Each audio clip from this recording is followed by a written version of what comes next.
participo aquí en Radio Universidad días pasados acerca de la presentación mañana en el Teatro Berta Elena Vidal de Batini a partir de las 20 de Pulsando la Vida. Pulsando la Vida se presenta como un film documental que se está presentando en diversas partes de la Argentina. La semana pasada fue en Buenos Aires. Mañana es aquí en San Luis, pasado entiendo en San Juan. Hay todo un cronograma, digamos, establecido para mostrar este documental que ha sido dirigido por María Laura Piastrellini. Con María Laura Piastrellini tenemos ahora contacto para hablar precisamente de Pulsando la Vida, que veo que ha sido muy bien acogida en el ambiente cultural de Cuyo. María Laura Piastrellini, mucho gusto, buen día, ¿cómo le va? Hola, ¿qué tal? Buen día, muchas gracias por este espacio y buen día para toda la audiencia también. Cuéntame, por favor, ¿qué es Pulsando la Vida? Bueno, Pulsando la Vida es un proyecto transmedia, no es solo un documental, hay bastante material realizado al respecto y bueno, concluimos con este largometraje documental sobre la cultura y la música cuyana. El caso del documental es una especie de road movie donde se pueden ver los paisajes y las geografías, las sonoridades, la gastronomía de nuestra región y bueno, nada, intenta eso, poner en valor y visibilizar una cultura que por ahí a veces está un poco más escondida que otras de otras partes de la Argentina.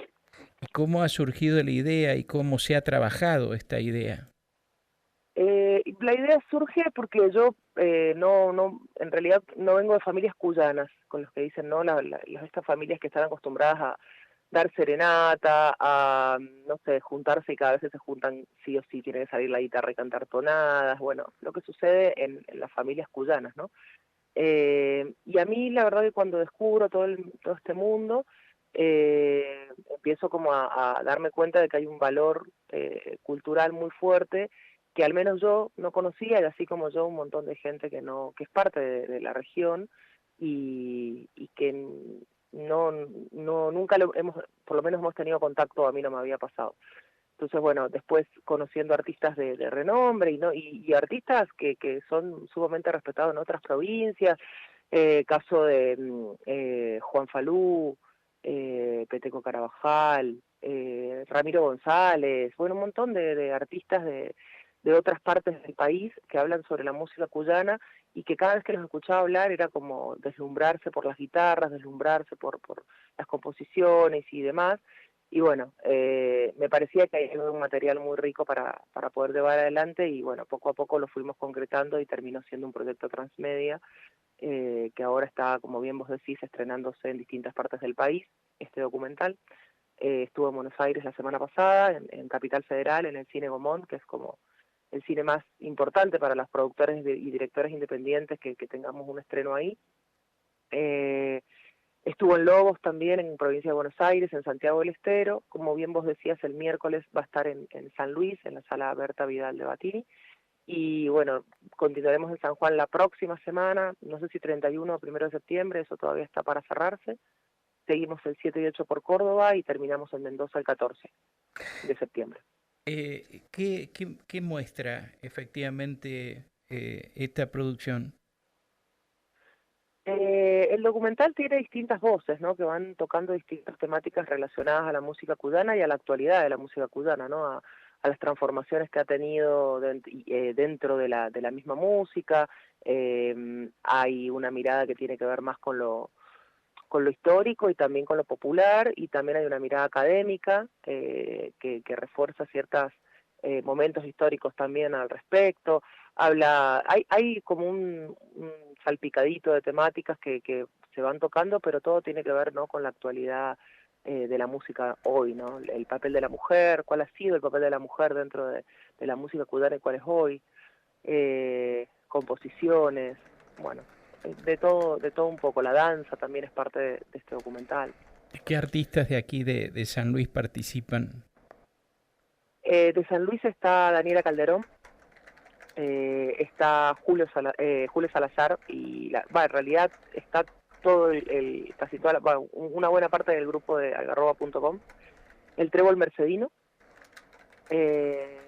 y está Javier Bautista también, bailarín folclórico, así que bueno, esa es por ahí la gente que nos ha acompañado, y fue filmado en el boliche de Miranda, que me parece muy importante porque es un boliche muy significativo para los cultores de la música cuyana, ¿no? Laura, cuando hablaste con estos artistas tan reconocidos aquí en San Luis, ¿qué te pudiste llevar y bueno, qué mensaje pudieron brindar a este documental? ¿Qué le aportaron? Mira, en cada uno de los lugares a donde fui, las temáticas que se iban tocando tenían que ver también con lo que podían aportar en su máxima expresión cada uno de los artistas que íbamos tocando, ¿no? En el caso de San Luis estuvo Daniela Calderón, que habló bastante sobre el tema del papel de la mujer y la mujer como guitarrista dentro de la música cubana, ¿no? Que es algo muy difícil de ver, que Daniela es una de las exponentes más grandes dentro de Cuyo, y a mí me parecía que era una persona que tenía que estar dando el testimonio, ¿no? Así que un poco habla sobre el trayecto que ha tenido que atravesar la mujer, y esto se complementa con las voces de otras artistas de otros lugares.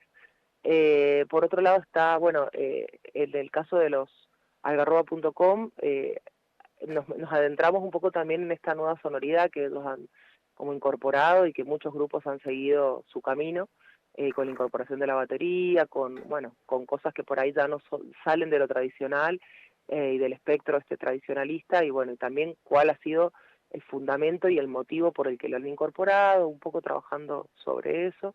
Y Javier también nos habla acerca de la danza, bueno, él es un investigador, tiene sus libros escritos al respecto, así que bueno, un poco tratamos de hablar con él sobre eso.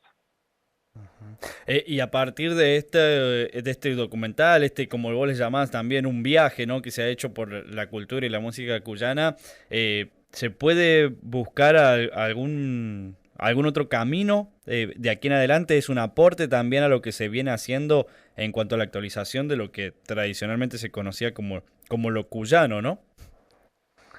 Sí, en realidad el documental plantea la puesta en valor, la visibilización al día de hoy, 2023. Todo se va transformando y va cambiando, ¿no? Pero un poco es eso, poner en contexto y mostrar también lo que es, porque me ha pasado de estar, por ejemplo, en Buenos Aires, que el nicho más fuerte es el de los músicos, ¿no? Y acercarse a ver el documental y comentarme, nada, que había sido todo un descubrimiento, que el documental saca un velo sobre la música cuyana que muchas veces no es ni siquiera bien tratada dentro de ciertos ámbitos, como es el ámbito académico, por ejemplo. Entonces, tener como este material es, bueno, el puntapié inicial, obviamente es un punto de vista, es absolutamente subjetivo, es mi visión de la realidad, porque como directora es el punto de vista que yo he vivido y lo que me ha tocado atravesar a mí, pero obviamente tienen que haber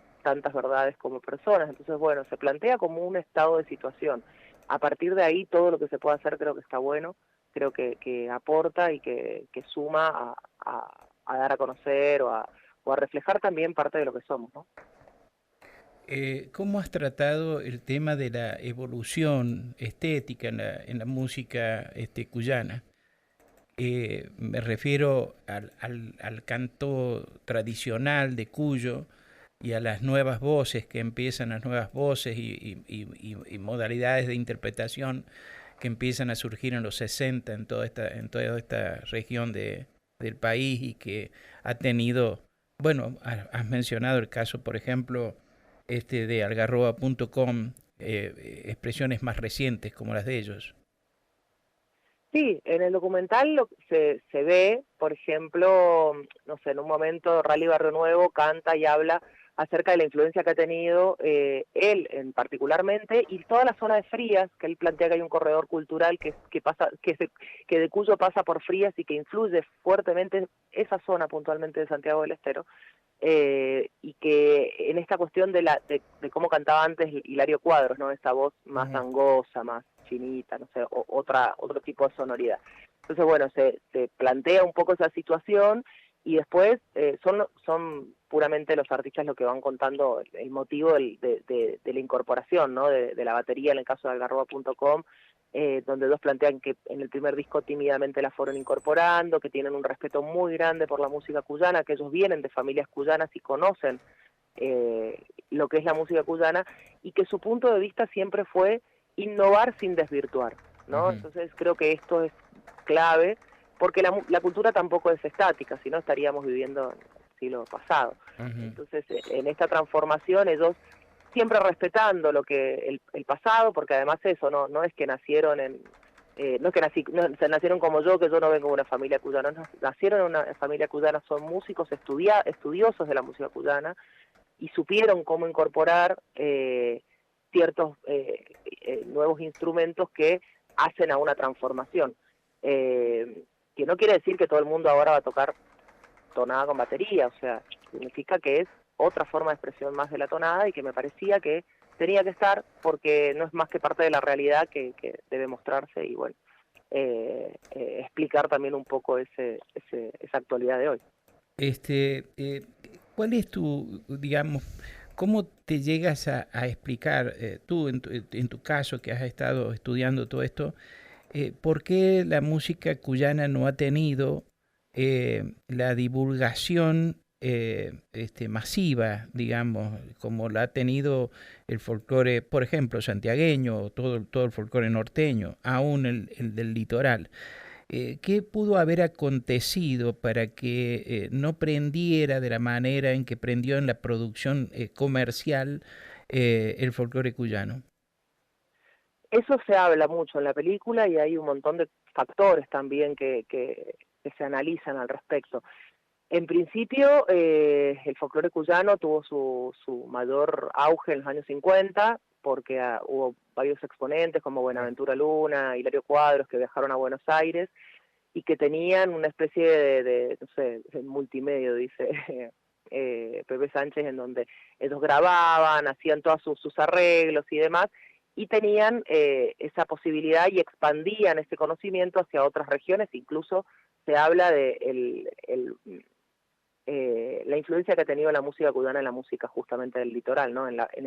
Sobre todo en el tema de las formaciones, las formaciones grupales, de los conjuntos. En el año 50 esto era el auge, y después, bueno, por distintos factores eso empieza como a declinar, en principio por la muerte de estos referentes que estaban en Buenos Aires, después por la caída del peronismo, que el peronismo era un tipo de política que también permitía la expansión de todos los movimientos culturales y de todas las expresiones musicales.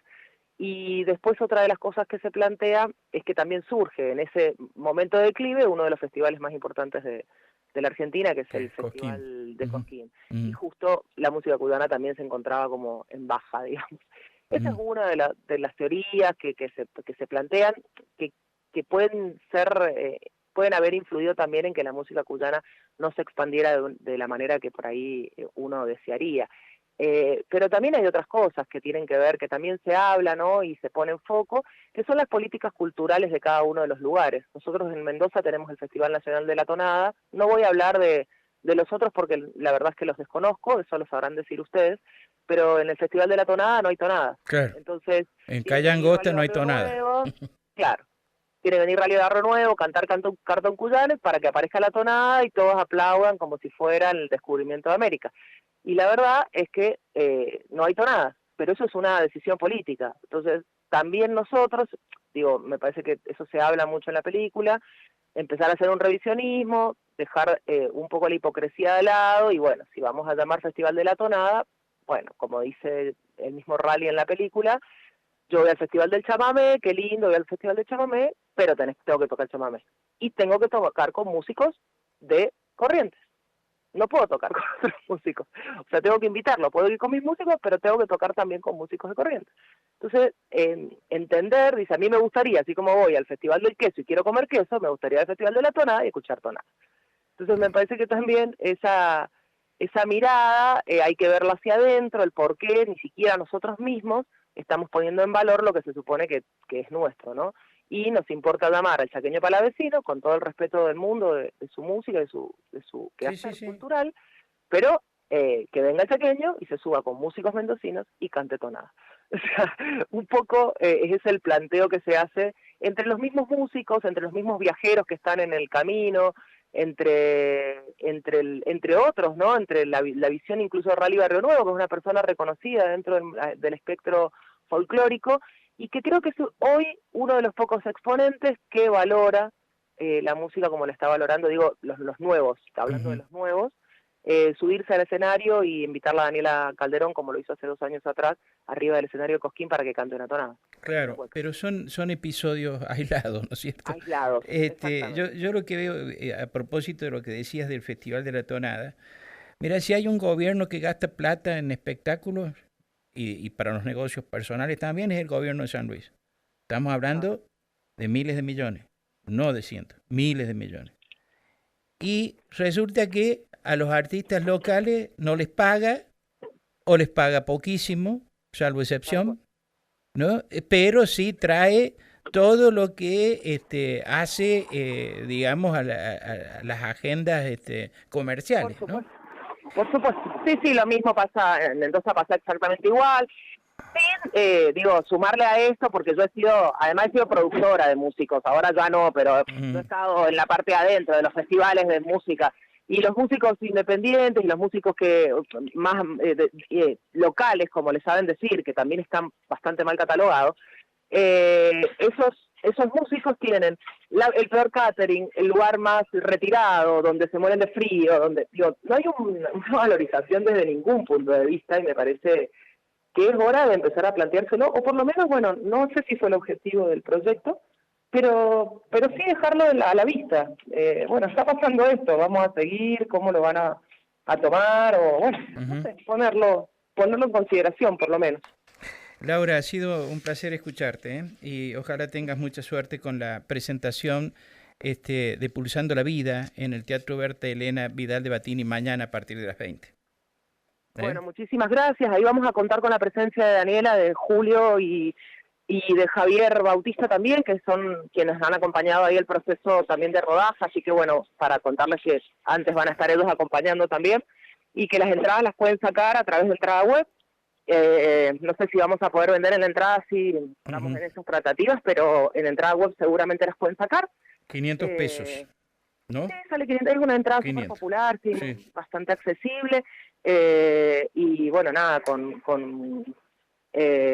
todo el gusto estaremos ahí esperando y disfrutando de la proyección, así que con mucha expectativa para San Luis y para todo lo que tiene que ver con nuestra cultura. Bueno, muy bien, mucho gusto, buen día. Buen día, muchas gracias. Laura Piastrellini, cineasta, directora de este documental Pulsando la Vida, estuvo esta mañana aquí en Nada Secreto en Radio Universidad. Vamos a la pausa y volvemos. En la radio